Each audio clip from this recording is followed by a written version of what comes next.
understanding of you based off of what they were reading in the music.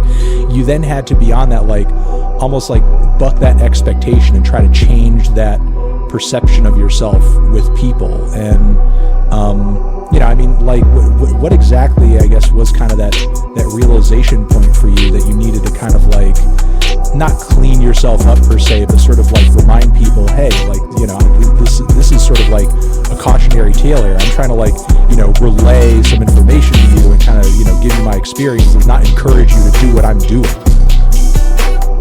I don't know, cause I don't think nothing to me. Like, nothing really, like, I had like a real bad situation with lean, and I was like fucked up. Then, you know, I got off that shit. But it's like, you know, like, even, I don't know, man, everybody has their vices, you know, sometimes. So I'm not gonna sit here, like, cause a lot of people, the craziest shit is with the You Know What I'm Saying album. Everybody was like, oh, Danny Brown's so clean and all this stuff. That was the most fucked up time of my life. If I wanna be honest with y'all, I was fucked up then. Like, now, me moving to Texas now, I'm getting a little more healthier now and shit. But yeah, man, so you know, people have their own personal problems and shit like that. You know, that's all. So I don't know. I gotta say something that happened that made me.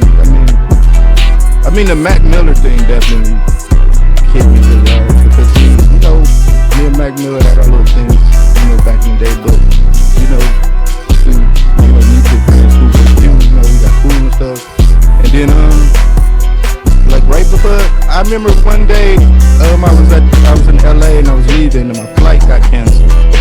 My flight got canceled. I was like, fuck, guess I'm stuck in LA. I tweeted it. And then he just hit me up and was like, yo, I'm in the studio, pull up. I was like, fuck it, hell yeah. So I got me a hotel room. I get to the hotel room, you know, put my shit down, get an Uber, go straight to the studio. I get to the studio and he just got me outside knocking on the door for like half an hour or some shit. So I was like, fuck that shit. So I just got in the Uber and left back, went to the hotel room. So I was pissed. So I was like, fuck Mac Miller at that time. I wasn't fucking with him. You know what I'm saying? Like that. Cause maybe pull up to the studio, answer the door. Then he ended up calling me that night. Like, my bad, I was making the beat. It was too loud, I didn't hear the door. You know, he probably was doing whatever. But then, like, literally, like, he had hit me up. Just like the week of when he passed. He was like, man, you know, do you got any problems? It's cool. You know, we squashed everything. It's cool. Like, man, you should come out to LA and make music. And the day I was supposed to go out there is the day he died. And the only reason that I didn't go out there is because I was in the car when they announced it.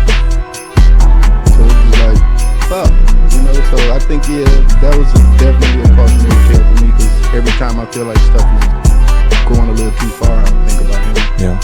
Thank you very much for watching this interview clip over on TND Streams. To see the full interview, click on the video link next to my head or down below, or hit up the link to subscribe to the channel or see our Patreon page to support what we do and get some extra bonus monthly content in the process. Anthony Fantano, forever.